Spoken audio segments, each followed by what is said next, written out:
Success is happiness. I grew up in South Jersey, born and raised.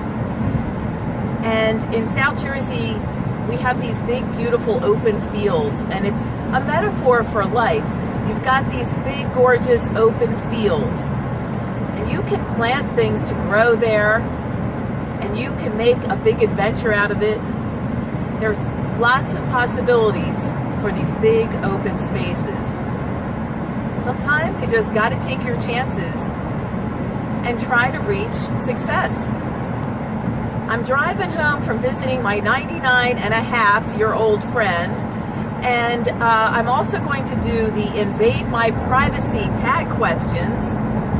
The first question is, did you wake up cranky?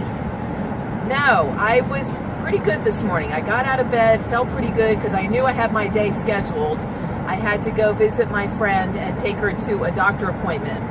And we also went out for a nice lunch. So I woke up, I knew what I was doing, and I love days like that, when you have plans and you look forward to the plans. Would you date a man 25 years younger than you? No way. Younger guys like that, they're just inexperienced. I just personally like older men. I always did. My own husband's about 8 years older than me. And I just like that he's older. I like that he has more experience. I can trust him. He can be relied on. So yeah, a guy 25 years younger, no way. I don't care what he looks like. Not interested. But if he's 20 years younger, that would be fine. Would you ever smile at a stranger? No way.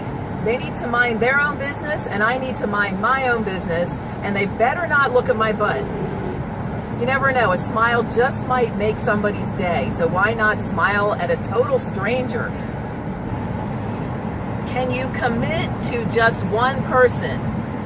Well, yeah, that's called marriage, and I've been married to my Jeff, I think 10 to 12 years. Oh, I've lost track. But yeah, of course, I can definitely commit to one person, one man in my life, and I'm pretty happy about it. I don't need any other man for the rest of my life. How often do I listen to music? I would say every waking moment. I love music because it makes me feel better. When I exercise every day, I definitely need my music because there's nothing more motivating than the right song when you're trying to walk or jog or be on a bicycle. So yeah, it definitely motivates all of us, I think, and it picks up our mood. So music's on all the time around me. Are you a social or antisocial person? Yeah, I just like to board myself up in my house, curl up in a little ball, and stay there all day, all by myself. That's me. I love to be out with friends or at a party or out to dinner. Yeah, I'm a pretty social person. I think I've always been that way. I was raised in a motel. My parents owned a motel. And growing up in the motel business, we learned early on that people came first, not just customers. Of course, we were taught the customer always comes first. But that carried on into my regular life after we sold the motel after 15 years. So yeah, I was raised to be a people person. If your partner or husband said that he's in love with someone else, what would you say? Get out. I got no time for somebody who's not loving me back. There are bigger fish in this world. God forbid that should ever happen to any of us. And it probably has, different stages in our lives. But why waste your time on somebody like that? No matter if you're married or dating, just get the heck out of there. Find somebody else. You know somebody's out there that's going to love you the way you need to be loved. I don't always like to let the whole world know if I'm feeling down, especially in my professional life. If I've got an issue, I put that aside if I'm going to go exercise with one of my clients. If I need to confide in someone, it'll be a friend or my husband. But I know who I need to hide feelings from. I don't want to bring everybody down in life. But if I'm happy, I'm going to let the whole world know about that. Can you drive a stick shift? That's a good one. Who came up with these terrific questions? I actually can drive a stick shift because my first car when I was 16 was a Fiat X19. Fiat stands for Fix It Again Tony. It was the littlest piece of crap anyone could ever own. It was a great deal. It was like a 10-year-old car my dad loaned me the money to buy.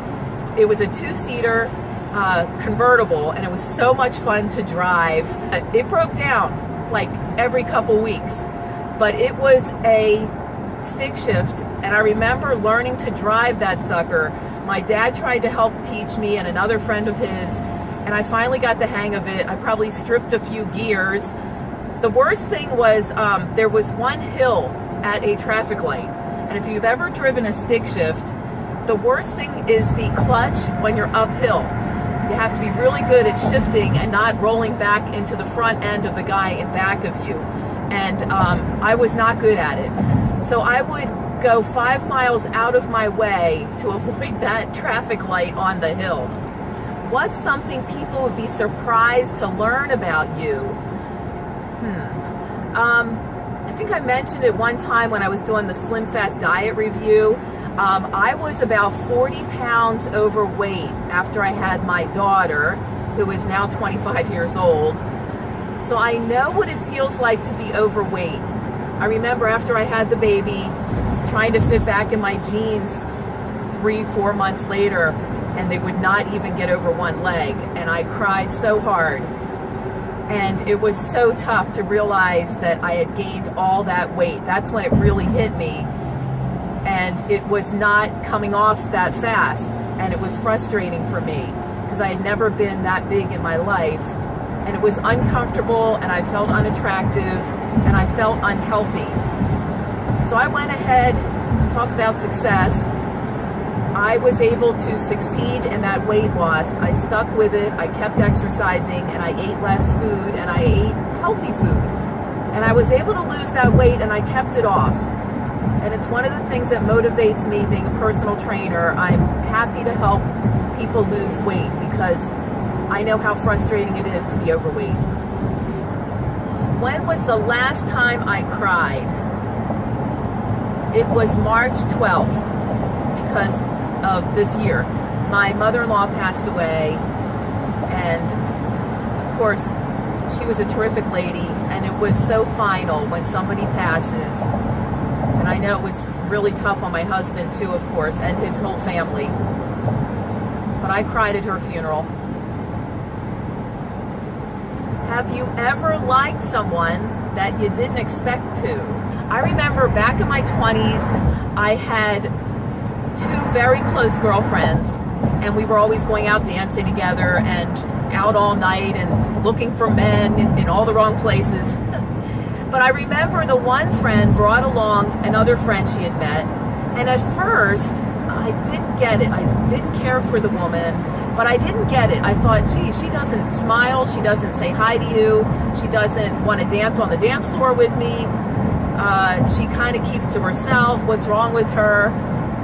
And well, there was nothing wrong with her. She was just a shy person, I found it out later. And she was just one of those people that you had to get to know before she opened up and became warm towards you. So I stayed with it, and it took a good 4 or 5 times that us girls got together for me to actually like her. And then we became terrific friends after that. But I think some people sometimes just have that kind of personality. So you can't always judge someone when you first meet them. Because it turned out she was a very warm person. But she admitted to me later that yes, she is shy, especially when she first meets you. What is the biggest life lesson I learned on YouTube? That's a really good one. Most of my life, I have had success in a lot of things I've done.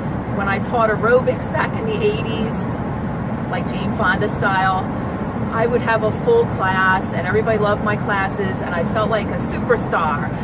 So I thought, oh, this YouTube thing's going to be easy. I'm going to open a channel up. I'm going to do exercise videos. I'm going to have so many followers I won't know what to do with. So yeah, I've been making videos for about 2 years now, and I only have, right now, I have about 400 followers. It took me a long time to get those followers.